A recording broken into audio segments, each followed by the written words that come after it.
Hi. இன்னைக்கு நம்மளோட ஃபேமிலியில இருக்கவங்க யாருக்கெல்லாம் விஷ் பண்ண சொல்லியிருக்காங்கன்னு வாங்க பார்க்கலாம். ஃபர்ஸ்ட் ரித்திகா அப்படின்றவங்களுக்கு வந்து பர்த்டே. அவங்க அம்மா மங்கை சுதாகர் தான் வந்து விஷ் பண்ண சொல்லியிருக்காங்க.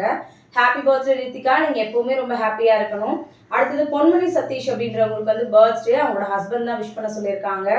ஹாப்பி பர்த்டே பொன்மணி சிஸ்டர், நீங்களே எப்பவுமே ரொம்ப ஹாப்பியா இருக்கணும். அடுத்தது முத்துக்குமரன், லதா 2 பேருக்கும் இன்னைக்கு வெட்டிங் ஆனிவர்சரின்னு சொல்லி விஷ் பண்ண சொல்லியிருக்காங்க. Happy anniversary brother and sister, நீங்களும் எப்பவுமே ரொம்ப ஹாப்பியா இருக்கணும். அடுத்தது ஹரிணிக்கு வந்து பர்த்டே, என்னோட அண்ணா பொண்ணுக்கு விஷ் பண்ணுங்க அப்படின்னு சொல்லி விஷ் பண்ண சொல்லியிருக்காங்க. ஹாப்பி பர்த்டே ஹரிணி, நீங்களும் எப்பவுமே ஹாப்பியா இருக்கணும் தங்கம். அடுத்தது முத்துக்குமரன் லதா 2 பேருக்கும் வெட்டிங் ஆனிவர்சரின்னு சொல்லி பெருங்குளத்தூர்ல இருந்து விஷ் பண்ண சொல்லியிருக்காங்க. Happy anniversary brother and sister, நீங்களும் எப்பவுமே ரொம்ப ஹாப்பியா இருக்கணும். இன்னைக்கு என்னோட அப்பா அம்மாவுக்கு வெட்டிங் ஆனிவர்சரி, அவங்களும் ரொம்ப ஹாப்பியா இருக்கணும்னு கண்டிப்பா எல்லாரும் விஷ் பண்ணுங்க.